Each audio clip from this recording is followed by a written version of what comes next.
Welcome back to another episode of Ballers, Beers, and Banter. I'm your host, Dave. Here with me, we got two Detroit Lions coaches and some hype speak, Anthony and Moose.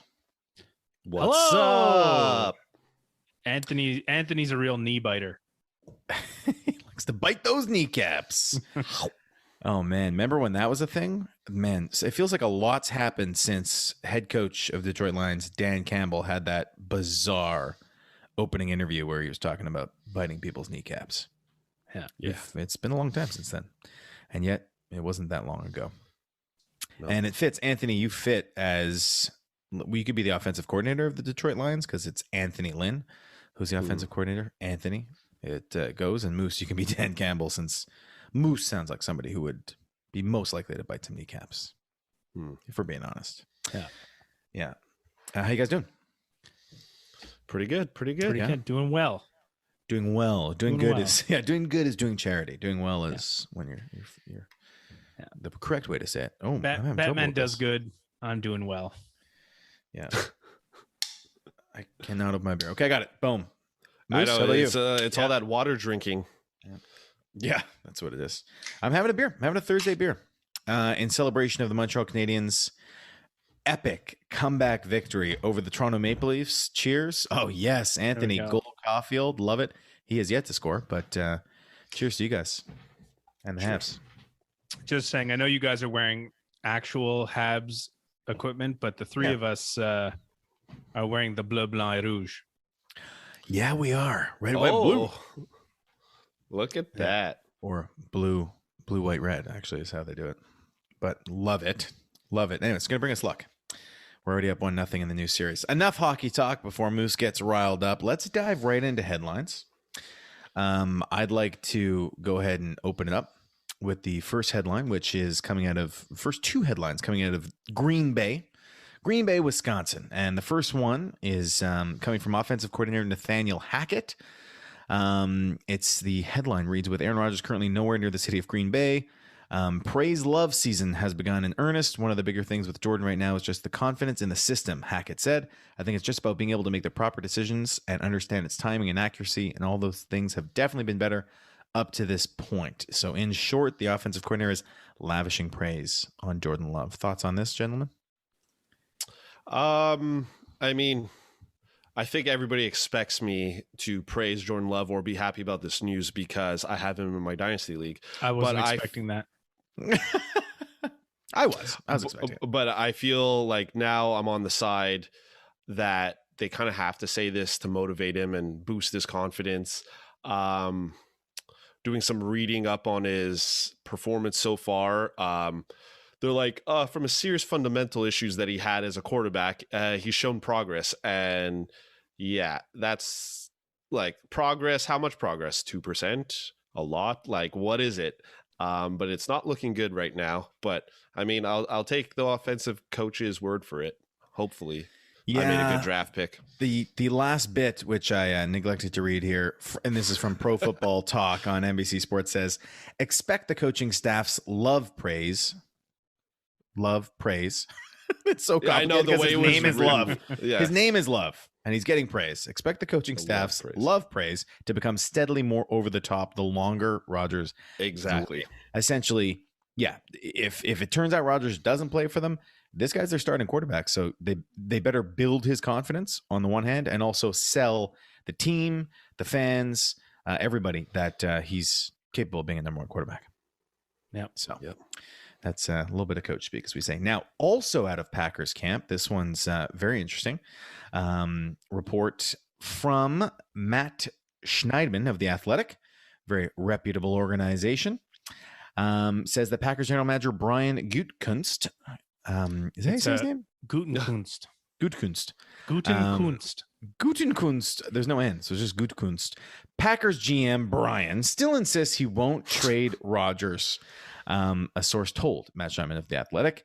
And apparently they're not willing to trade him until it's absolutely certain that he will never play another game for Green Bay. So essentially what I read there is we're calling your bluff, Aaron Rodgers. They're sitting, I'm imagining the management and Green Bay sitting at the poker table, and they just moved all their chips into the middle re-raised Aaron Rodgers. Now it's back on him. He's on the clock here. So did you guys see that differently?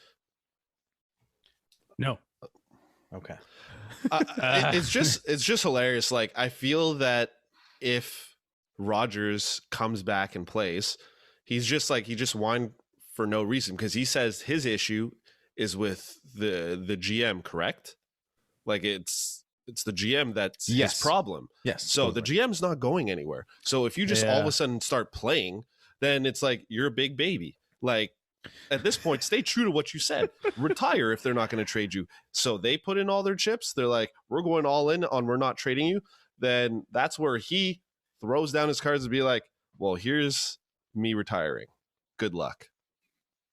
That's what you should do. That's what Aaron should do? Well, yeah. Like, I mean, what, you're going to come back and play? So all that whining was for nothing? Like, you just look like a big baby. He's already a big baby. Yeah, but who cares? Like, to me, who cares if Aaron Rodgers is a big baby? Like, we all know he's a big baby. So whatever. If he plays, no, but I'm saying him, the fans, like, his pride. It's not about anyone else. Like, if you know you have to know you're not going to get traded. Well, I'm sure he'll wipe all his tears with all the money he has, and he won't have to worry about hurting his pride. The first time we really got into this, I was very anti-Rodgers. I was on the Green Bay side of things, and I was the first one to say, quit being he's a prima donna, Aaron Rodgers, and he is a baby, and just suck it up and play. And I still veer that way, but I'm starting to come around to the, Aaron Rodgers might have more leverage in this situation than the GM. So if I were the GM, I might, just maybe pick up the phone or try to get Julio Jones or do something to appease Aaron Rodgers a little bit if I can make it work. Because realistically, you're not winning the Super Bowl anytime soon without Rodgers. Realistically, right? You need Rodgers to be part of that equation, and that's the name of the game, is win the Super Bowl. So. And he ain't no Brady, so whatever team he decides to go to, he ain't winning a Super Bowl over there either. You don't think so? Really? You don't think so? Maybe Denver, but it even took Peyton Manning a couple years. Maybe Denver, and Denver was pretty bad last year. So what if he went to an even better team? Like, well, there's no other teams quarterback. But Anthony, what? Like, okay, so like looking at Green Bay, yeah. Pretty much only one wide receiver, solid running back, front line, pretty good. Like, there's a tons of other teams that surpass that. Right, correct. But is the coaching staff better? Is the GM situation even better? But Aaron Rodgers is beyond coaching at this point. You know what I mean? Like, he probably could run his own offense. And it would just be, it's like, the Tom Brady, the Peyton Manning kind of thing, where the coach would just have to say, yeah, okay, Aaron, like, we'll do this together kind of thing. Yeah, which is, I'm sure, what he wants in Green Bay as well. But other teams, as far as receivers, let's say it is Vegas that he goes to, does he really have a better chance, even though they have more weapons for him? Like, that's a good example. As a whole, Vegas is probably worse than Green Bay, right? But Aaron leading, they're not Denver, one piece away. No, but yes, I would Vegas? say so. The Raiders. I would say you got Bryan Edwards, you got Henry Ruggs, you've got a veteran in John Brown, you've got one of the top 3 tight ends there. You've got 2 solid running backs, and then you pop Aaron Rodgers in. Yeah, but you're missing the most important piece, which is their O-line, and they got rid of the entire thing. They got rid of their whole O-line last year, and their defense sucks. But we've also yet to see anything from Ruggs, Bryan Edwards. They're supposed to be super talented. Rodgers would make them look real good, real quick, I think. So even with a terrible line, Rodgers on the Raiders would be pretty good team. Rodgers on the Broncos, that's a contender.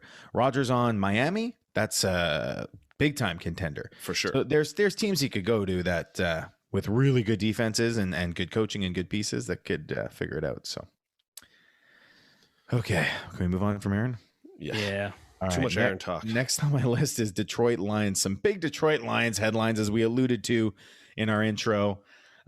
First one is that Todd Gurley, not only do the Lions have interest in Todd Gurley, he visited with the team. And I guess people freaked out. They're like, well, what about DeAndre Swift? Why do we need Todd Gurley? So Lions head coach, the kneecap popping Dan Campbell. Even though Todd Gurley barely has knees to be bent. Yeah. So Dan Campbell said, look, look, we have interest in Todd. We do. I'm reading it like that. I don't know if he said it like that, but we're talking with him and his agent. But just because we have interest in him, that does not affect our feeling and our thoughts on both DeAndre Swift and Jamal Williams. It does not. It's like almost talking to fantasy fans. Like, don't worry, we're good. But and then the second headline is Anthony Lynn, offensive coordinator, came out and said, we will ride the hot hand at running back. So I feel like Anthony Lynn is one of those coaches that really loves veterans and guys who do the gritty work, because he was that kind of guy and he was a special teams type of guy. So I think he's like he really likes Jamal Williams. But everyone else on the earth is like, well, yeah, that's great. He's good. But DeAndre Swift is like really good. Anyway, so we'll find out. As far as we know, very, very talented. Anyways, so what do you guys make of this situation? What do you think about all this? And first of all, if Todd Gurley, do you think he's going to sign with the Lions? And if he does, what does that mean? Even if he did sign with the Lions, I don't think you're not. I think his fantasy career is over. Yeah, fantasy career. Yeah, or unless there's like a billion injuries on the team, and you need him for a stream, but. Yeah, he got tired. He couldn't play a full season. Unfortunately, his knees have failed. A degenerative condition, and they're degenerating. And I think we saw that by the end of last season. He wasn't really running that much, and I don't know necessarily if it is even the knees or if it's just him. Just in general, just running backs have such a short shelf life. Because those knees aren't. It's not supposed to degenerate that quickly for it to be a dramatic difference from one year to the next. You're not worried at all. I would imagine with the wear and tear they put on it, it accelerates all of that. It could. Are you guys not worried if Todd Gurley goes there? Like, let's say you have interest in DeAndre Swift and drafting him or Jamal Williams, who I really like in the later rounds. Mm-hmm. But then Todd Gurley goes there. You're not worried because Moose, you talked about last episode or a couple episodes ago about how he was a red zone fiend. He was a big touchdown guy, goal line guy. He even accidentally scored touchdowns. He was so good at it. So you're not worried that he would vulture some all important TDs away from Swift or that's Williams? Jamal Williams. Okay, you should be worried about Jamal Williams doing that to DeAndre Swift. Sure, yeah. So I think this news is more concerning for DeAndre Swift. I think his value needs to drop slightly just because we've heard Lynn talk about Jamal Williams. Now they could sign another running back, and now he's saying we'll go with the hot hand. And to me, I don't know, I'm just making more news of it than I should, but by saying that means maybe it's not clear cut for DeAndre Swift to be the guy. You're right. It might not be. And I've always been a fan of Jamal Williams. When Aaron Rodgers was injured, I said, like, pick him up off the waiver wire, stash him on your team. I believe in his talent. So I think also for fantasy purposes, you get so much more value for him in the later rounds. Big time. Like you were saying just before. Yeah, Jamal Williams, you're able to get. DeAndre Swift is like a third, fourth round draft pick, whereas Jamal Williams currently you can get him in your typical redrafts in like round 8, 9, maybe even 10 if you're lucky. So currently, without Todd Gurley there, to me, Jamal Williams is a huge value play. Yeah. Just even if Swift's there, what if Swift gets hurt? So I like it. All right. He's like the Mike Davis of last year. Yes, great example, Moose. The Lions are terrible. They're just terrible, making bad decisions. It's gonna be atrocious, but I love it. Yeah, it's gonna be one of those. They've been bad for a long, long time. They need. Okay, well, they arguably got worse. Yeah, they arguably did get worse. You can definitely debate that they go 100%. Yeah. They have no wide receivers. Yeah, they picked up a washed up wide receiver. Even with several teams took him, never panned out, and they're like, we're Detroit, we'll make it happen. Yeah, but Moose, don't forget they went from Matt Stafford to Jared Goff. So that's right. That's right. A little downgrade there. A little downgrade. Yeah, and it's funny. Like even with Galladay on the team, even though he didn't play last season, at least there was like hope. Like, he might come back this week. Like now, it's like he's not coming back. Yeah, right. And here's the thing: the only saving grace about Jared Goff is let's give the guy a little bit of credit. He has shown. There were times where he's gone to a Super Bowl. He's gone to a Super Bowl. He's he can be a very good quarterback. So has Rex Grossman. Has Sean or shown? I think we've done this before. Sean, has he shown us that he's can be a good quarterback, or has he shone like brightly? Sean is shine. It's neither. Show is, It's neither. It's shined. Is it shined? Yes. Oh, okay. He shined in the past. Shined my shoes. He shined my shoes. Okay. Yeah. I can, Sean, is Sean not one of them? We can just make it a thing. Yeah. Okay. So in the past, he has Sean. And a lot of it, people say it's his relationship with Sean McVay wasn't good. Sean McVay came in, wanted to go in a certain direction. That's the real Sean.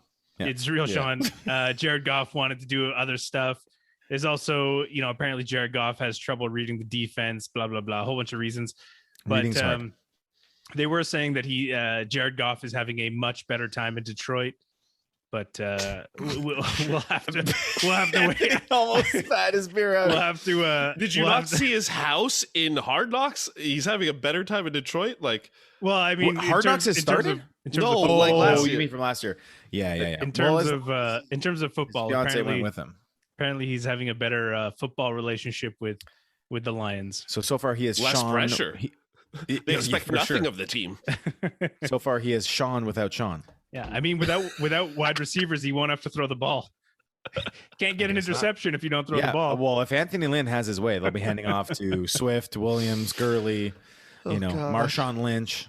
Yeah. All right, guys. Next headline on my list is that Terry McLaurin has said it's starting to feel more natural with Ryan Fitzpatrick, and they communicate quite a bit.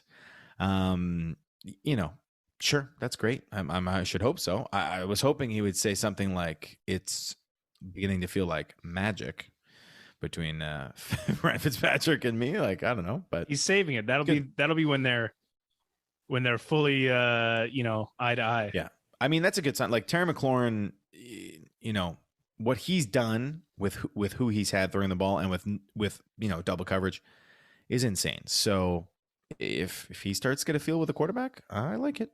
And I would take him for redraft. Moose is getting excited, has him for dynasty. we know McLaurin is super talented already. It's just he needs somebody that wants to throw the ball. So big time. And if we always said that he would, or a quarterback who's not going to check down every play. Exactly. Yeah. Poor JD McKissick. His stock might be falling. And of course there's other receivers there. Curtis Samuel, Adam Humphries, Logan Thomas, tight end, to take away attention from Terry McLaurin. So it could be good. All right. Next one. Should we stick with sure, Washington? Go ahead, Washington. Anthony, you hit us. Yeah. So there was a post on Sleeper, and it goes like this: Antonio Gibson's toe, best case, rehabs through camp, weans off foot plate, never hear about it again. Likely case, rehabs through camp, continued use of foot plate. Wednesday did not practice. Twitter anxiety racks up, misses 0.5 to 1 games. January surgery, worst case in-game exacerbation and surgery. So to further this, for those of you who don't understand, with his injuries, the source is Sam Fortier via Twitter. Gibson missed 2 games near the end of his impressive rookie campaign with the toe issue. Fortier said Gibson is able to make cuts he needs to, but the toe injury is something he'll have to monitor moving forward. Football team head coach Ron Rivera said Wednesday that he expects a big jump from Gibson in 2021. So we had mentioned previously it was either the last episode or the episode before that they want to start using him in the passing game. So therefore also decreasing the stock of JD McKissick. So we said that bumps him up slightly. I don't know in our rankings if it'll bump him up a spot, if he's going to get more in the receiving game. But what do you guys feel like with this news? Because this is the type of injury that we all fear as fantasy players, that these lingering injuries that, is it going to be a problem in season? If he falls incorrectly or somebody steps on his foot, is he going to be out for 4 games? Are you guys concerned at all? I think you have to be. I mean, he's the running back. Like you need your feet. It's like the most important part of this position. And it's a toe injury. I'm not a doctor, but if it's taken him this long to heal, I mean, I don't know how you can sort of just brush it off as like, he'll miss 1 game. Because he's still rehabbing. It's crazy. But that's it. So, if he has surgery again, you would imagine there would need to be a similar rehab time. Or maybe shorter, but it's not going to be 1 week. That's how I would look at it. If he was to re-injure, Do you know what this is really concerning for dynasty teams? Because if you have Gibson, if he's going to play through the season with this injury and rehabbing through like week to week, that's not looking good for him long term. You kind of like, you need to heal up and then play. But I mean, they rely on him heavily. So yeah. So Anthony, I don't know if you like, this person who posted this is it says he's a doctor of physical therapy, and a fantasy, someone in the fantasy industry, but not like, he's not like NBC News or anything like that. So maybe this is a great assessment in terms of best case, likely case, worst case. So he's saying best case, he's totally fine. Worst case, he gets re-injured and misses time. Likely case, it's going to be causing fantasy players anxiety. Do you know what this is? He's going to have the Q next to his name the whole season, which is going to be super annoying. I think you're drafting him. Still drafting him. 100%. I'm waiting. Like, I'm fine. I'm waiting till later to pass any judgment on this. Yeah. For now, I would draft him freely. Where he's going. With no hesitation. I think he's going to be great. Just cut it out. Running backs, But, backs get injured. I had no idea it was this bad. I didn't know he had to get a foot plate. That sounds very invasive. Weans off foot plate. Like, it's like, yeah. What does that mean? How do you wean off a foot plate? Well, I think a foot plate is, potentially something that goes in your cleat or under your foot to prevent you from curling the toe. Yeah. Like, I don't know if his toe needs to stay straight or something. So I imagine the foot plate is something that he, maybe uses to push off of in his cleat or something. I don't know. All right. Well, sticking with running backs, after observing Wednesday's OTA, the Athletics' Connor Hughes believes it won't be long before fourth rounder Michael Carter is the Jets' lead back. Same Michael Carter that we discussed only a few episodes ago, if you haven't checked that out, and who we will have a very brief discussion on today. But that's basically what we said, guys. We all imagined Michael Carter would be the starting running back for the Jets. Just a question of when. Looks like it might be earlier than we thought. It's a miracle that people had a different point of view. Tevin Coleman was like trending everywhere. Don't forget Ty Johnson. Yeah.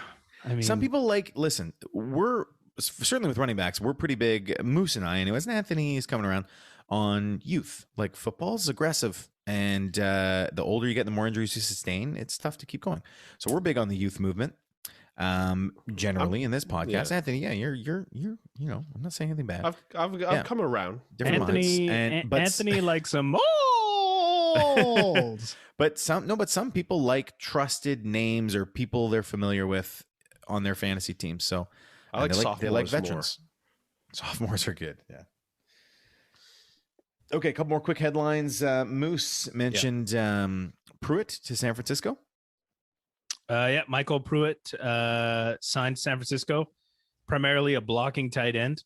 To me, this is to any George Kittle owners or people who are looking to target a tight end early, grab Kittle, because to me, this means, they want to keep Kittle healthy. Kittle plays like a madman, smashing into everything. And I think they want to dial that back, use him more as a receiver. And so I think that's why they're bringing in Michael Pruitt as someone to smash it on the line, protect the edge. Yeah. So you're thinking it's a good thing for George Kittle? Yeah. Yeah. Okay, good.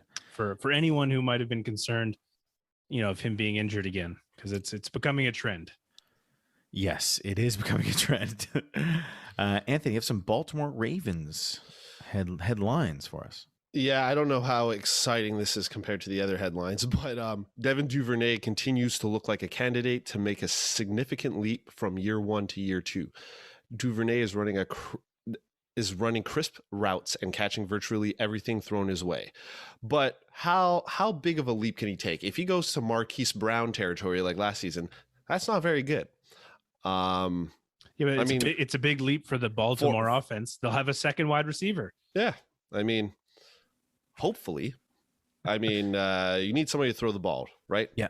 So, and this news is per Clifton Brown, BaltimoreRavens.com staff writer. And they got Andrews. If they can, cream rises to the top, gentlemen. So if you get a bunch of talented wide receivers together and they're competing for jobs or playing time, someone's going to emerge. There's my they got sophomore. Rashad Bateman, Tylan Wallace, Devin Duvernay, Marquise Brown. Someone will emerge and be Sammy Watkins. Sammy Watkins. Dante Pettis. Is Dante Pettis there? No, but Sammy Watkins is there. I know. Someone will emerge as a decent wide receiver, probably better than Detroit.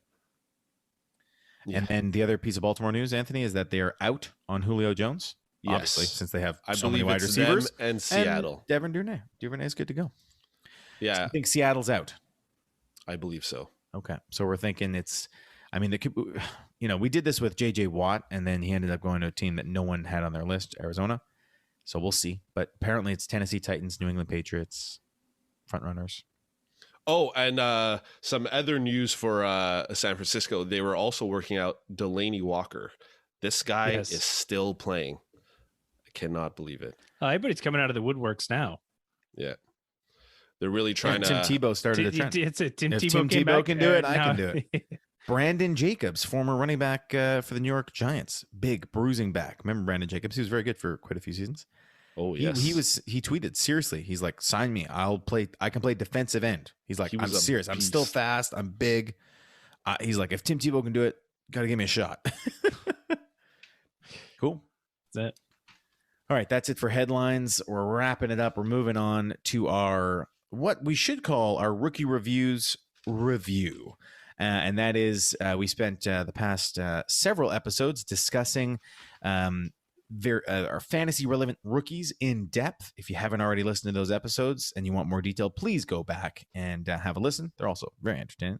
Today, we're going to do a little review of all the rookies we covered, and we're going to go kind of a speed round through it. We're going to go in reverse order from what the original order that we've done these rookies.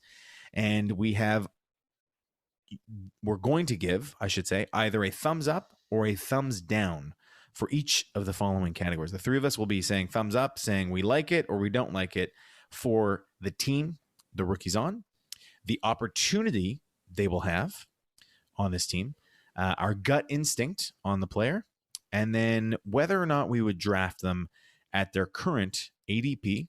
For those who are new, stands for average draft position. And the platform that we use is Sleeper. So we're going to use the Sleeper ADP. All right. Did we get it all, gentlemen? Yep. That was a pretty good intro. Okay. Thanks. I stumbled a couple times, but we're good. Okay. So we're going to start with our tight ends who are in the last episode that we discussed. And we're going to start with Baby Gronk, Pat Freiermuth, the Pittsburgh Steelers second round draft pick. Thumbs up for team or thumbs down? Pittsburgh Steelers. Yes or no? Thumbs up. Yeah. My thumb is up for Pittsburgh Steelers. So Pat gets one thumbs up. Baby Gronk. Opportunity on the Pittsburgh Steelers. Could do a sideways thumb. Side is such a cop out. I think you got to go thumbs up or thumbs down. I got to go thumbs down. The thing is, because I'm doing sideways thumb because Evan Ingram's there, but Evan Ingram drops. Eric Ebron. Sorry, Eric Ebron. Anthony was so excited. Did you see that? You made a mistake. He got so excited. Apologize. It was the two E's. I got my two E's mixed up. Yeah, and if he just keeps dropping the ball a ton, he got a lot of targets last year, but I'm not convinced Pat Freiermuth is going to be a pass catcher anyways. Baby Gronk. Right. Baby That's why. Thumbs down. Would you draft him? His current ADP on Sleeper, which makes sense because he's a backup tight end, 337.2, or the 28th round of a draft. Would you draft him in the 28th round? I sure would. Sure. Yeah, in the 28th round. But don't draft him. No. I'm gonna go thumbs down. I know we always thumbs down. I'm gonna go thumbs up. Down. And the only reason why I'm saying it because we cleared this up with the tight end episode compared to the receivers and the running backs. I wouldn't take him in the last round because I don't think he's going to catch any balls. Like all the receivers that we're not sure what they're going to do, there's a chance they'll catch. There's 100% chance they'll probably catch more balls than Freiermuth, who's going to be most likely a blocking tight end. So it's fantasy. You want points. You want yardage. He's eventually going to catch balls. But listen, Deontay Johnson dropped a lot of balls. I almost swore there. But he still is the number one over on the team. Ebron will continue to drop balls. Anthony, nobody said he was going to be the number one receiver. No. But I'm saying Ebron's going to drop balls, but they're still going to throw him the ball. He's not going to lose his. I don't know. Yeah. Don't forget Deontay Johnson. Deontay Johnson got benched. Don't forget that. He did get benched in the playoffs, our fantasy playoffs, and it ruined me. It ruined your team, Virgil. Yeah, I'm in a couple of best ball leagues with some local guys with longtime listener Riley, and they're very deep. They go 28, even 30 rounds, and I can tell you that Pat Frymouth, their tight end premium rounds, Pat Frymouth was pretty popular. But no, in regular leagues, definitely not. Okay, Kyle Pitts, our favorite Kyle Pitts, 4th overall draft pick to the Atlanta Falcons. Thumbs up or thumbs down for the Atlanta Falcons and Kyle Pitts on that. Big thumbs up. Big thumbs up. They throw the ball crazy amounts, and they love their tight ends. Opportunity. Well, gentlemen, with Julio Jones leaving, I think that's 3 thumbs up, 4, 5, 6 thumbs up for opportunity. Gut instinct. I'm going thumbs up, guys, for gut instinct on Kyle Pitts. Moose? Thumbs up. It was a reluctant thumbs up from Moose, but I like it. And would you draft him at his current ADP on Sleeper? In mock drafts, I'm seeing him go way earlier than this, but ADP general public, right now, he's the middle of the 8th round in half PPR. Yeah, for sure. 91st overall. That's big time steal. Yeah. But you will have already drafted a tight end early, so maybe you don't need a second one. And Julio when Julio Jones leaves, Kyle Pitts will, I would say he'll go up to about round 4 or 5 ADP. All right. That's the tight ends review. Let's move on to wide receivers, starting with Elijah Moore, New York Jets draft pick. Team, thumbs up or thumbs down for the Jets, guys? Thumbs down. Yeah, it's a big thumbs down from me. Oh, Moose, what? Yeah, thumbs down. Okay, I mean, if I'm you want, I was shocked, but I'm not allowed to do a sideways thumb, so thumbs down. You do your sideways thumb. You do your thing, Moose. You're always out. You're an outside the box thinker. It's brought you 3 championships, so you can go sideways thumb. And it's hard to say because they're all young guys. They're a fresh new team. So honestly, I don't think it's situation could go either way. Okay.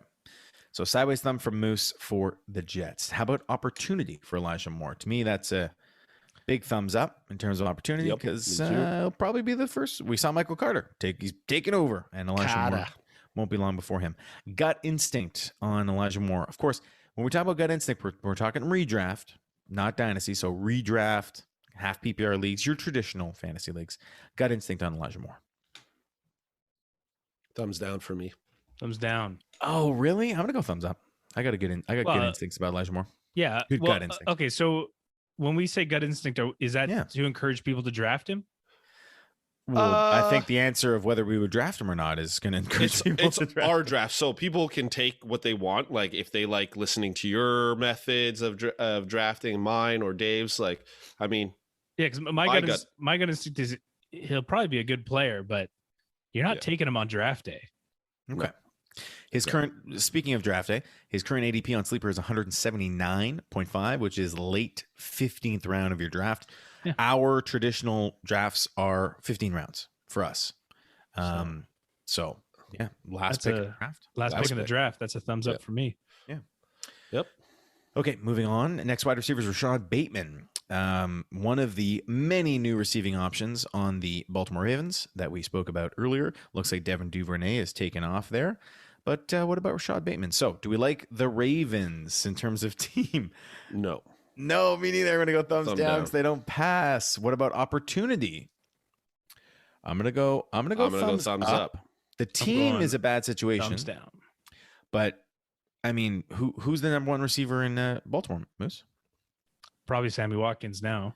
Right. And you don't think that that's like kind of an opportunity to usurp him? Like, you don't think it's up for grabs? I mean, like, I know in the last couple of years we've seen rookie wide receivers break out, but I don't think that's going to be a continuing trend, especially not in Baltimore, where this is like their first year that it seems like they're going to be trying to pass the ball from a quarterback who, we even just saw footage. Their highlight was the wobbliest.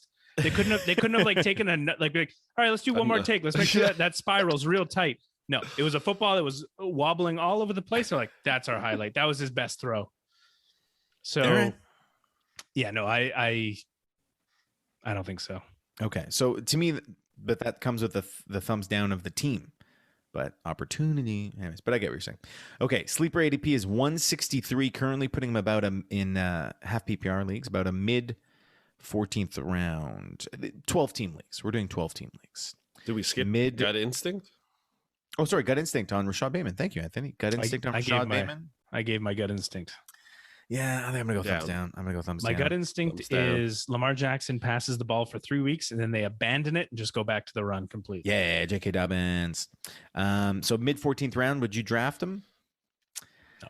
I mean, that's almost a flyer. Like, no. I think you can. I'm gonna go middle thumb. Like, middle. What a cop out! What a cop out! Well, you started it. What a cop I'll go out! thumbs down. Fine, thumbs down. I have other rookies I would target before Bateman. All right, Kadarius Toney, New York Giants wide receiver. What do we think about the Giants, guys? Thumbs up or thumbs down? Thumbs up. Thumbs up. Daniel Jones, cool. It could be a lot of potential there with everyone coming back. Opportunity for Kadarius Toney. Sideways thumb. Yeah, I'm going thumbs down. I'm going thumbs down. There's too many receivers there, and Sterling Shepard, Darius Slayton, Evan Ingram, Kenny Galladay, Moose, Dante Pettis. All right, gut instinct on Kadarius Toney. Thumbs down for me. For redraft for this year, I'm going to go thumbs down. I like him in Dynasty. His sleeper ADP is 230.8, puts him at round 20. So basically, you can get him for free in most of your leagues. If we have a round 20, that's a late round flyer. But I will say this. So both Rashad Bateman and Kadarius Toney, we should have done a waiver wire thumbs up because both of those guys are huge waiver wire prospects. Should they break out? Never too late to add them. Yeah, or because they're both on teams with the people ahead of them. Statistically based on previous years, injury prone, get injured. Yep.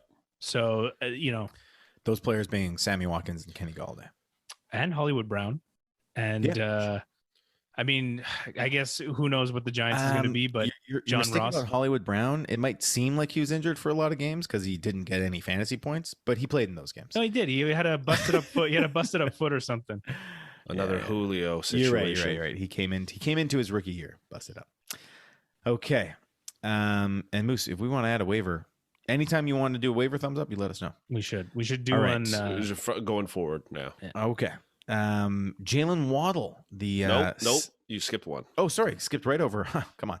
Devonta Smith, who's drafted 10th overall to the Philadelphia Eagles.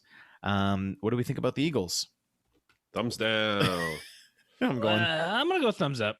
All right, Moose. I'm going thumbs down. Thumbs up. But Moose goes thumbs up. Why is that, Moose? Potential? Well, he immediately becomes the second receiver on the team. Right, but that's opportunity. That's not team. Like are the Eagles good? Are they good for fantasy? Are they a lock? I think they could be good this season. Okay, so that's a thumbs up. Opportunity. Ooh. Does Devonta Smith have an opportunity to emerge as a good wide receiver? Heck yeah, he's probably going to be the number one guy. Gut instinct. I have good gut instinct for me on Devonta Smith, so I'm going thumbs up. To me, we'll talk if he's waiver wire or draft, but he's sleeper ADP is 113.7, putting him in the middle of the 10th round in a 12-team half PPR league. And middle of the 10th, I would do it. Yeah, personally. Yep. In the middle of the 10th round, I think that's very fair. What about waiver wire? I mean, if he's available, he's going to be drafted. Yeah. If he's a thumbs up. But if he has a bad first few weeks, scoop him up. For sure. This reminds me of a situation. Justin Dave. Jefferson, we've been over this. I know. I just want to bring it up again. Thanks. All right. And thank you, Dave. You're welcome, Moose. Actually, thanks, Dave, for helping Moose with another championship. I'm pretty sure Stephon Diggs. Just because you can't win your own doesn't mean you have to help him win his. And Alvin Kamara's 6 touchdowns. I think that was enough. That was enough for Moose to lock it in. Okay, Jalen Waddle, 6th overall draft pick, reunited, and it feels so good with Tua in Miami. What do we think about Miami, guys? Thumbs up or thumbs down? I think Miami's a huge sideways. Yeah, you're right. No, Moose, you're right. That's correct. I was going to go thumbs down. It is a sideways thumb because we don't know. Baltimore. Like it's the passing. But we don't know. Tua could be good, could be bad. We don't really know. What about opportunity in Miami? I think Thumbs up. there can only be opportunity. There in can that. only be opportunity Yeah. with Will Fuller and Devontae Parker likely, unfortunately, to miss some games. So what about our gut instinct on Waddle? I'm giving a thumbs up for Waddle and my gut instinct. I'm going to sideways. Yeah, I'm going side. This is All my right, first side. undecided. His current ADP is actually later than Devonta Smith, probably because of opportunity. 127.2, and he's about a late 11th round. I mean, I would draft him there. Yeah. Not all these guys. You don't want your team to Moose have would not. Moose would not, because thumbs down. Miami's Don't he doesn't ever draft Miami. the Miami players. players rule. Okay. stuck to it. I like it. Okay. Also, just to interrupt, I have a weird thumb. It like curves when I do the thumbs up. Well, just Do any of you- don't Oh, smash it Don't back so flex far. it so much. I'm Just not. go It normal. just goes like that. Oh, look, my thumb isn't straight. Yeah, look, Anthony. Oh let me my gosh, straighten it's it. so Oh curved. my gosh, so oh curved. wait, normal curve. Yeah, come on, Anthony. No, but it's a thing. Okay. So on the Some people have straight thumbs. podcast, this is gonna be the weirdest Yeah. segment. No, but go check out YouTube, Ballers Beers and Banter on our YouTube Subscribe. channel. Like Subscribe, and hit the subscribe. Like, and hit the subscribe. bell. Smash to the get bell. updates. You gotta smash the bell, Anthony. Smash it. If you're not smashing it, like just don't even. Like, what are you doing if you're not smashing it? Yeah, get serious. Gently Okay. clicking it. Our final rookie receiver was the first we ever spoke about because he was the top draft pick amongst these guys. He was drafted to the Cincinnati Bengals 5th overall, and that's Jamar Chase. What do we think about the Bengals this year, guys? Yeah, thumbs up. Thumbs up. I got good feelings about the Bengals, and they threw a ton last year. Remember, Burrow missed most of the season last year. Opportunity for Jamar Chase. Thumbs up. Thumbs up. I'm gonna go sideways thumb. Listen, he's very talented, Jamar Chase, but there's Tyler Boyd and T. Higgins already there, and Joe Mixon. So a lot of mouths to feed. So it's uncertain to me so far. He is. Gut instinct. Go ahead, Anthony. What were you gonna say? I was gonna say, but he's reunited. Yeah, and it feels so good. Well, should we go together on the reunited? Can we do this again, Anthony? I don't know. Usually you All right. started off, Here we go. so I One. started off. Hold on. I've been letting this go because I didn't want to embarrass myself. Maybe I have no idea what this song is you guys are singing. Oh my What? gosh, we'll have to add a clip at the end. Yeah, or 100%. intro or something. What is this? Well, Anthony can Google it. I don't know. I'm not good with You don't even titles. know. I'm not good with titles. Anybody who But knows that's me like the knows I don't know lyrics. I know one line of every song, and I'll say it over and over. Dave's actually been listening to the same Wyclef Jean CD since 2013. Hey, Wyclef Jean Carnival is a really, really one of the most underrated albums of all time. So it's Peaches and Herb. Is Yeah. the group. Oh yeah. I sent it to you guys. I sent it in our group chat, man. And it's Anthony. It goes like this: 1, 2, 1, 2, 3. Reunited and it feels so good. Oh my God, you hesitated again. I told you hesitated not to because do- you were ahead of me. You were ahead of This is terrible. me. This is a Oh my disaster. goodness. All right. My rating of you guys is a thumbs down. My gut instinct is a thumbs down. Your opportunity to become singers is a thumbs down. And I would not waver wire you guys at any point in your musical career. Well, that's Thumbs not very down. nice. That was great, Moose. No, that was well done. Okay, let's move on then. Our final receiver, Jamar Chase. We are on gut instinct. What's your gut instinct on Jamar Chase? Thumbs up. I Thumbs like him. up. I like him overall. Thumbs up for Thumbs me. His current ADP is 89.2, which puts him in the middle of the 8th round right now. Yeah. So, a Thumbs little up earlier, for me. than Devonta and Jalen. That's a little bit spicy for me, I think. Yeah, Spicy. I'm middle thumb. It'll really depend how the rest of my draft went, but And camp. I think camp will be a big factor of yeah. I mean, as it stands right now, I'd rather have Devonta in the 10th than Jamar in the 8th. I think if Jamar clearly surpasses Tyler Boyd, it's an automatic thumbs up. Well, sure. Yeah, as a number 1 and number 2 guy with Joe Higgins. Burrow. Okay. Rookie running backs. These are always very fun. Starting with Kenneth Gainwell playing for the Philadelphia Eagles. What do we think about the Eagles this year? So, I mean, I already went thumbs down. I'm going to stay consistent. I'm thumbs down for the Eagles until proven otherwise. I'm going thumbs down run game. Run for the game. Thumbs down Eagles. run game. Potential thumbs up pass game. True. Okay. What about opportunity for Kenneth Gainwell? Also, thumbs down. Thumbs down. I'm going thumbs up. I'm going thumbs up for opportunity. I think it's there. I think the team does not believe in Miles Sanders carrying the load. They're looking for help. Gut instinct on Kenneth Gainwell. Kenneth Gainwell. That was almost, he's 6 feet tall. I'm going thumbs down. Thumbs down. And I'm going thumbs up on my gut instinct for him. His current ADP is 175.1, which puts him middle of the 15th round. So if you're in one of those standard redraft 12-team leagues, that's your last pick in the draft. And to me, I would gladly take a flyer on him. So I got thumbs up. I would take a flyer on him. It's like, go him or one of those late round receivers.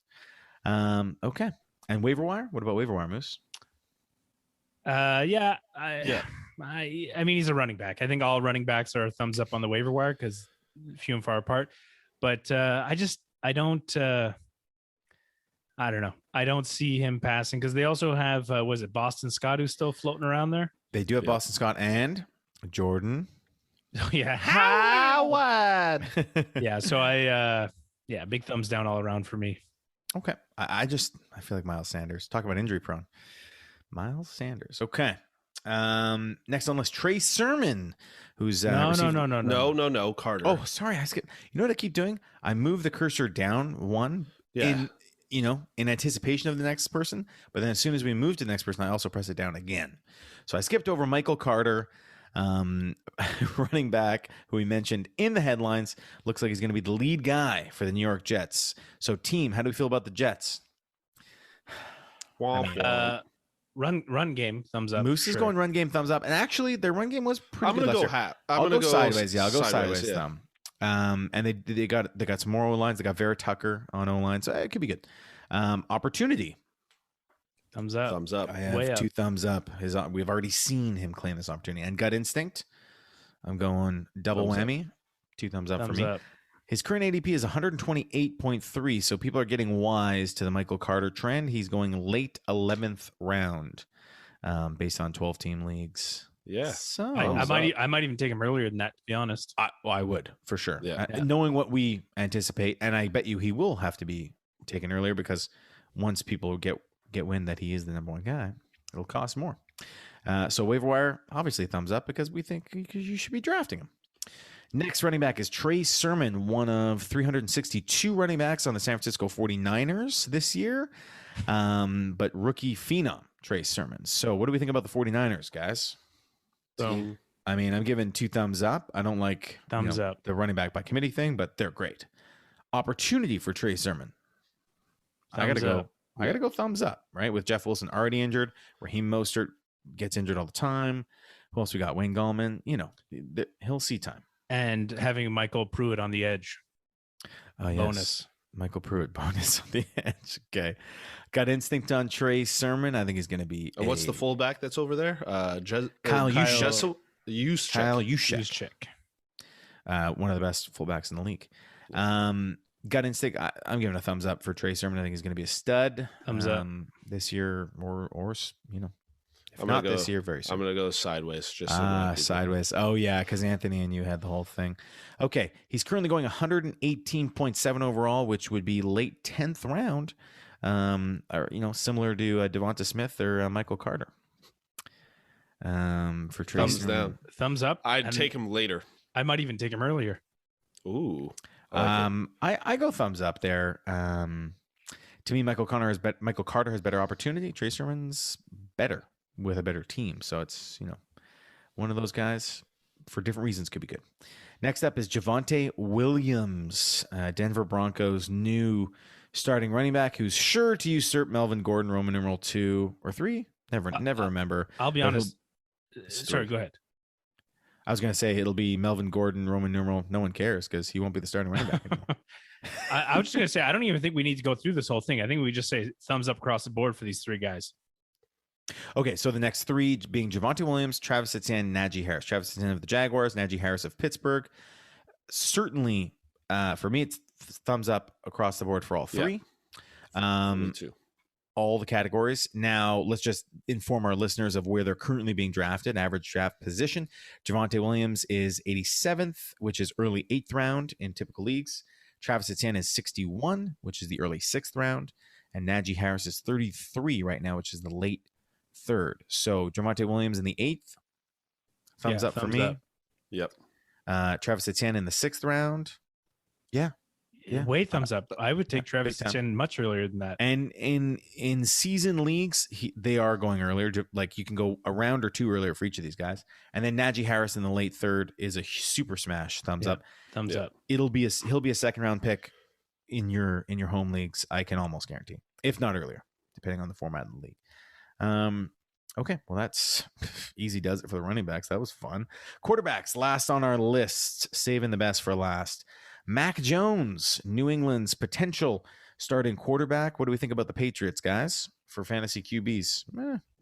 Sideways. Oh, for fantasy QBs? Sideways.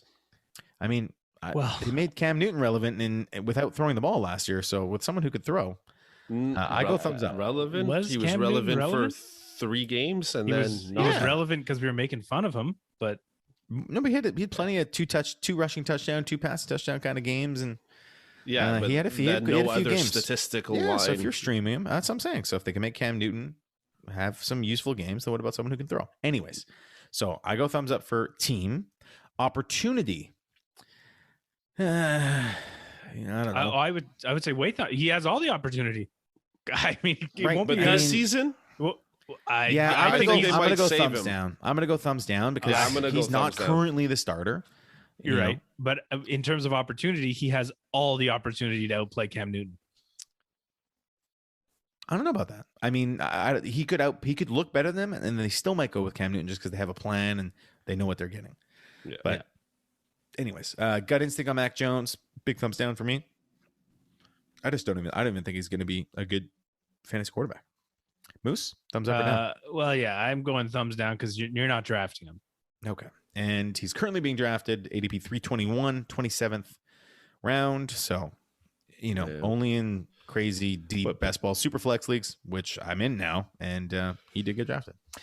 Okay. Justin Fields, Chicago Bears. Anthony's Chicago Bears drafted 11th overall, much to his delight. What do we think about the Bears fantasy prospects this year? I'm going to go thumbs up. I'm going to go thumbs down. Thumbs up. Wow. Allen Robinson, Darnell Mooney, Dave Montgomery. They got some Cole Kmet. Come on, man. Tariq Cohen Thumbs back. up. Tariq Cohen back. What about opportunity on with the Chicago Bears? Thumbs I'm up. going to thumbs up because I think he has the same opportunity that Mac Jones has. Yeah. He has way more. Way better opportunity because I wouldn't say way more. I mean, I think it's probably easier to beat out Cam Newton than Andy Dalton. In terms of, I think But they they're- can both maybe, be, but they they're- can both be they're- beat out. But I think it's easier to beat out Cam Newton at this point. sure, yeah, I'll give you that. But there's also a lot more hype surrounding Justin Fields, and they need him. I'm just potentially going more. like Cam Newton has never been a backup yet. Dalton has. So I mean, so he it's can easy. ease into that role. How does that affect his talent? Well, because I feel like he doesn't offer as much as Cam Newton could. Like, yeah, he has problems passing, but his running ability provides way more for a team than what Dalton can, in my opinion. What Anthony's trying to say is Andy Dalton. Fantasy wise, Andy Dalton's for going to sure. look real good holding that Chicago no, Bears. I didn't say he's going to look good either. I just holding that Chicago Bears clipboard. Oh, And yes, the 100%. headphones on the sideline. Yeah, Yes. The red rifle. Good mentor from the sideline. Yeah, you guys know Justin Fields. I called it the Week 4 Detroit Lions game. I think he's starting by then, if not earlier. Thumbs up or down for gut instinct on Justin Fields. Thumbs up. Overall, I like him. Yeah. I like him. Thumbs up for me. He's currently being drafted, if you can call it that, 186th, mid 16th round. That's for half PPR, 1 QB leagues. So I don't know. What do you think? I don't. This is more of a waiver wire. Not as my QB1, but yeah, waiver wire. Okay, so waiver wire, big time. Thumbs up. I'll put my thumbs up for waiver wire. Put your ear to the grindstone for that one. Is that even an expression? Okay, moving on. Trey Lance. You 100% do not want to put your ear on a grindstone. Okay, so what do you put your ear to? A Ear to the ground? grindstone is what you sharpen knives with. Yeah. Okay. So what's the expression? Keep your ear to the ground. Keep your ear to the ground. And what is there a grindstone one? I'm sure there is, but it's not put All your right. ear on it. All right, Moose, you figure it out, please. Okay, unless you want a little Vincent Van Gogh action. Okay, Trey Lance, San Francisco 49ers. Do we like the 49ers? Thumbs up or thumbs down? My thumb is up Big for time. the 49ers. Big time. Moose is good. I know what you're Googling. And opportunity for Trey Lance. Okay, would you say Trey Lance has more or less opportunity than Justin Fields? Less. Okay. Except would you say? With the I say more. I say more. Exception of an injury. Exactly. I say more because just as he could either play himself into it or automatically into it if Jimmy gets injured. Would you say is more or less opportunity, Trey Lance, than Mac Jones does? Less. More. I would say more, in my opinion. Okay. So wait. So you're saying that there's more likelihood that Mac Jones doesn't outplay Cam Newton?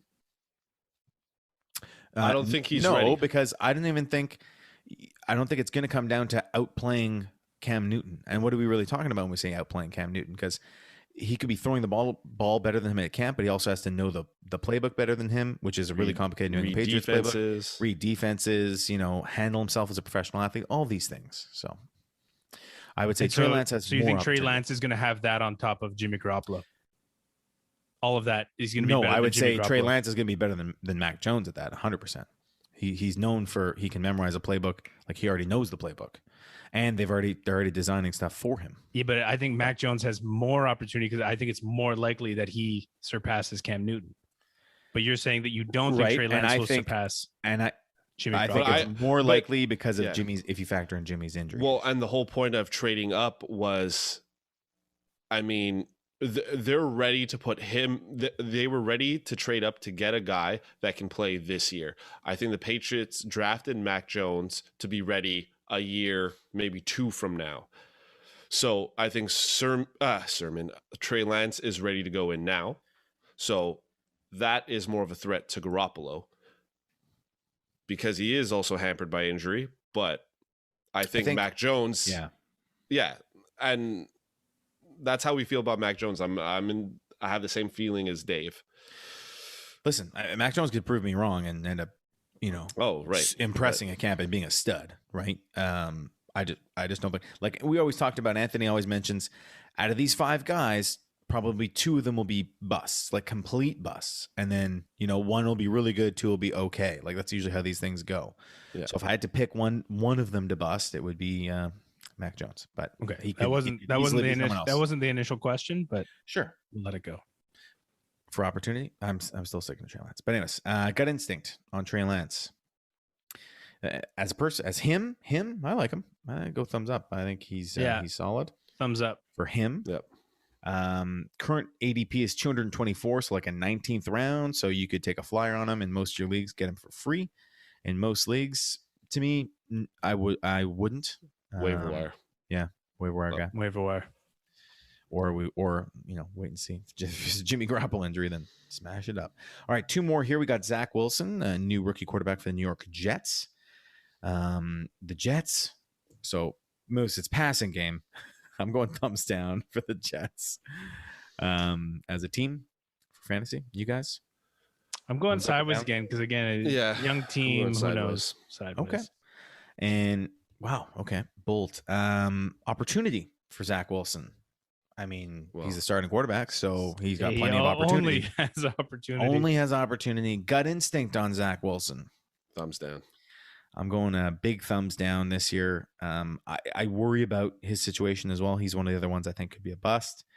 His current ADP is 236, putting him around round 20 of a half PPR redraft league, 1 QB league. I'm not drafting Zach Wilson for redraft. Oh, Lord, no. In 1 QB leagues. Nope. I mean, realistically, you shouldn't be drafting any rookie quarterbacks. Right. Okay. Well, Trevor Lawrence, we'll talk about it in a sec. But so Zach Wilson, waiver wire or no? Yes. For streaming option. Yeah, if it really came down to it. Yeah, even then, I'm a sideways thumb for waiver wire. Yeah, I'm going to say down for waiver wire so you can get other quarterbacks probably. Yeah. Yeah. You can get a good old Kirk Cousins week. Okay, Trevor Lawrence, last rookie on our list. The first one we started the whole rookie reviews episodes with. T-Law. What do we think about the Jacksonville Jaguars this year? They should be good. Yeah, I'm going thumbs up for Thumbs offense, up. man. I love it. A lot of drama, a lot of Offense, fun. yes. Yeah. Yeah, offense, yes. Defense, probably no, which is maybe even a good thing, some would argue. Opportunity for Trevor Lawrence. Obviously, Great opportunity. starters. Thumbs Super thumbs up. Unless Tebow really. Yeah, let's Tim Tebow impresses at camp. Tim Tebow might have more opportunity to be a quarterback than Mac Jones. No, I'm kidding.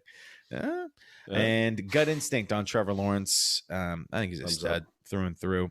I don't Thumbs think up. every scout in the world has it wrong. ADP on him is 161, so mid 14th round. You know what? Yep. I would draft him there. I'm giving a thumbs up as my Thumbs up. second quarterback, as a long shot kind of flyer, or if something goes wrong with my top QB. Moose is a thumbs down. How come? Thumbs down. I Take wouldn't someone else. draft. I wouldn't draft a rookie quarterback. Okay, that's fair. You know, and there's plenty. There are, to be fair, at that same spot, there are plenty of other options. There's like Joe Yeah. Burrow's there, I and mean, yeah, Kirk Cousins, and the only reason I would take him is if I was in a scenario where my team was really stacked up until that point. I was like, okay, sure, I'll take a second quarterback. But realistically, you should be targeting a tried and true quarterback. And, you know, and if they get hurt, you hit the waiver wire. okay. Hey, In hey. traditional leagues, last season, Teddy Two Gloves, Derek Carr, and then finally Jalen Hurts. yeah, you waiver wired your way to the championship because you There you had to. go. You had no choice with that Dak Prescott injury. Now I forget what I was going to say, but okay, yeah, sorry. So for, you know, again, we're talking about one QB leagues here. So one QB redraft leagues, probably don't need to risk it, but two QB leagues becomes very interesting. Yeah. Okay. Moose waiver wire for Trevor Lawrence. You're going to keep your eyes on him, obviously. Thumbs up for waiver wire. Yeah, I mean, if you have an injury or if you have a quarterback that you chose poorly on, Okay. then sure. Yeah, Well, but there I we mean, I'm sure someone else in your league's taking him. Yeah, 100%. Yeah. Like Joe Burrow went last year, Yeah. drafted in most leagues because he was supposed to be Correct. the new great quarterback, and Trevor Lawrence is supposed to be even better than Mm-hmm. he looks even better than how Joe Burrow did a year ago. So Heck yeah. he'll go. Okay. All right, Anthony, I'm going to ask you to drum up and get our next segment prepped as we segue here. That wraps it up for our rookie reviews. We encourage everyone to go back and listen in more detail, really solid detail we gave on background information on these rookies. So if you're not, if you want to be more familiar or brush up on them, please do go listen to those episodes.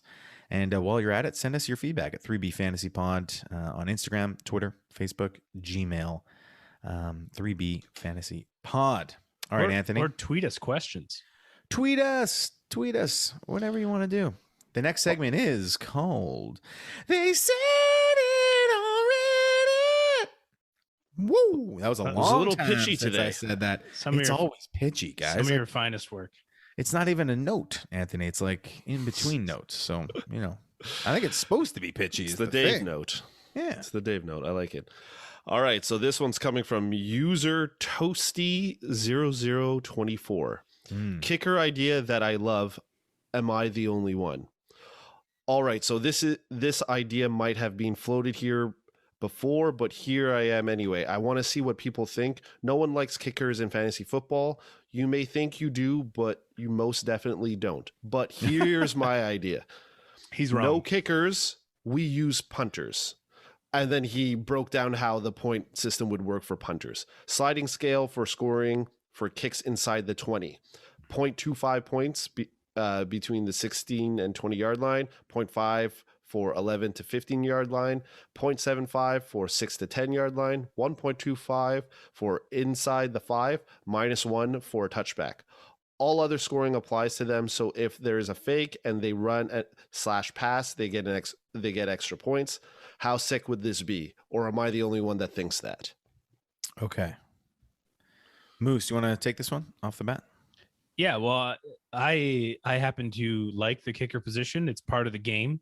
I think it's a strategic piece. I mean, if you can get a kicker that scores a lot of points, week to week, you have a leg up on your opponent in that position. Pun intended. Pun intended.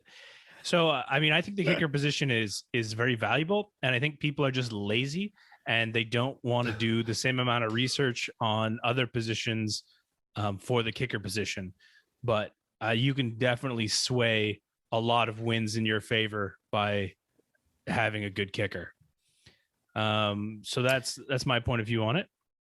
But I don't know. So how would this work though? How would you determine, like, if you're punting, you could be punting from all over the field.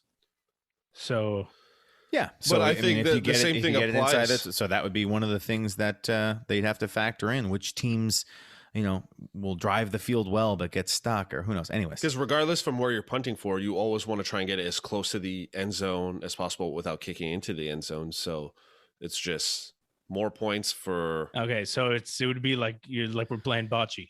so yeah, inside the 20, to me, as long as the team's outside of their 25, 30 yard line, it's got a chance, right? I mean, they kick it 60 yards. Mhm. So do the math on that. 20 yard line plus 30 to halfway, another 30 the other way. Yeah, as long as you're outside your 20, you got a chance. Here's the thing. I love this idea. But let me clarify. I believe your main league, everyone should have a main league, and it should be hopefully the first league you came into. I'm a kind of a tradition type of guy. And that league, it can evolve, but it should evolve as all the players and as a league as one. But I like it to be sacred. So whatever your set rules were for that one, keep that, right? So ours is pretty traditional. Kickers are a part of it, so they shall continue to be a part of it. But I'm all for playing in more leagues and adding leagues. So I just joined a couple best ball leagues, which is super fun. And Dave, how many leagues do you have at the moment? Man, I'd have to count them. I can't even tell you at the moment, but a lot. And I lost train of thought here. I think a fun idea would be, incorporate all sorts of wacky kicker rules. Maybe do a league with no kickers whatsoever. Do a league with only kickers, because like this could only make one part of the football game that's not fun all of a sudden super entertaining. So you normally go to get. Hold on. That's the key part, is that I don't understand. It is fun. Yeah, it's very fun. That's what I'm saying. Yeah, but because you were saying that the kicker is not fun. No, it's not fun to lose because your kicker, who has been getting you 10 points every week, all of a sudden they get 0 field goals that game because the offense is clicking in the red zone, and then you lose because your kicker got 2 points. I think this is the debate, because we were talking off air, and that's like every other position. You're like, this is why we get so mad and stress for fantasy, because like you draft a guy like Julio Jones and he's giving you zero points some weeks because of an injury or something. So like with kickers, like Moose said, you got to pay attention to them. And I mean, it's a little harder skill wise to figure them out, because one year, like we were talking, that Matt Prater could be a top 5 guy, and the next year he's not. But it is a position you should focus on and not neglect. Like you should draft one. I know. Okay, let me just finish my thought. Some people don't draft kickers, and they're like, oh, we'll fill out like our wide receiver, tight end, running back positions, and then we'll pick up a kicker after. And you can do the waiver wire. Sorry, I got like something in my eye. Take a moment and sneeze. But now Dave, you can go. But basically I'm saying you got to draft a kicker because it's like a tight end. You got to control the position, and you don't want to lose to somebody else's good kicker. So I think it's okay. And I think it's super, super fun. All these points are valid. But the kicker out of all the positions in fantasy football has the highest element of chance and is the least likely to predict with accuracy. So, for example, and defense, you can't really predict if a team's going, like how many field goal attempts a team's going to get. That's probably one of the hardest things to predict. It's much easier to predict how many targets a player is going to get, how many touches a player is going to get, and their opportunity, but it's very difficult to predict opportunity. There's a lot of things that are hard in life, Dave, but that's why we challenge ourselves to try to become better at them. But I think it's a lotto ticket. A kicker often is a lotto ticket. And you just get lucky. I don't think so, because I think you can strategize it based on high-powered offenses, or offenses that struggle to make it into the red zone because you know they're kicking. Sure. That's 3 points. So that's almost better. Like my strategy is always go for the high powered offenses because you're almost guaranteed every drive you're getting 1 point. But teams like who just get outside the red zone, they don't score a touchdown. That's your kicker's getting 3 points. Yeah, so Dave, that can rack up pretty quick. And from you're week the to week, stats guy. Very difficult to predict. You're the stats guy, so you can probably drum up a stat like which teams get within the red zone and don't punch it in, and then see, and then measure it that way. Plenty of analytics on that, absolutely. So, and I think the other side to this, then they just play that one game where they score a couple touchdowns, and then you're screwed. But anyways. Yeah, but you can say that for any position where somebody doesn't play well that game. And so everybody talks trash about the kickers, but defense is almost the same thing. Sure, and we'll tell you. And if you're okay with your league, if wins and losses being decided by an outlying kicker performance for the good or for the bad, then that's great. And you know what? That is kind of like the NFL. That often many teams in the NFL win or lose based off of a kick, right, Anthony?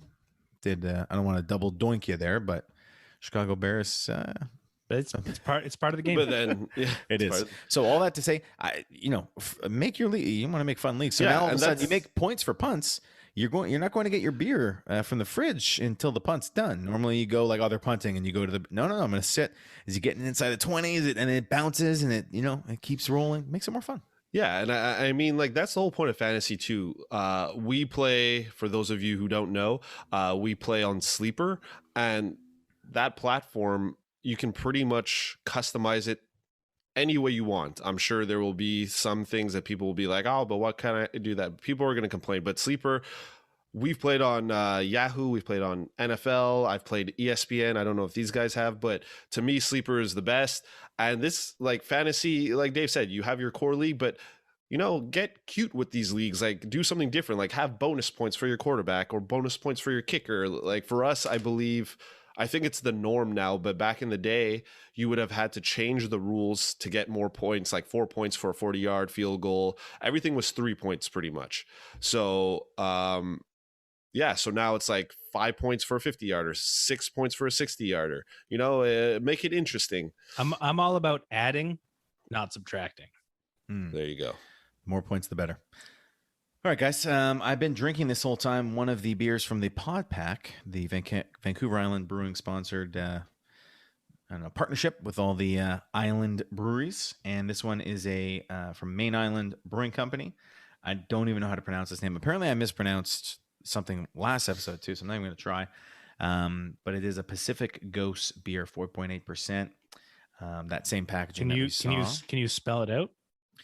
Yeah, it's a First Nations word, I believe. So it's TAHLEQUAH.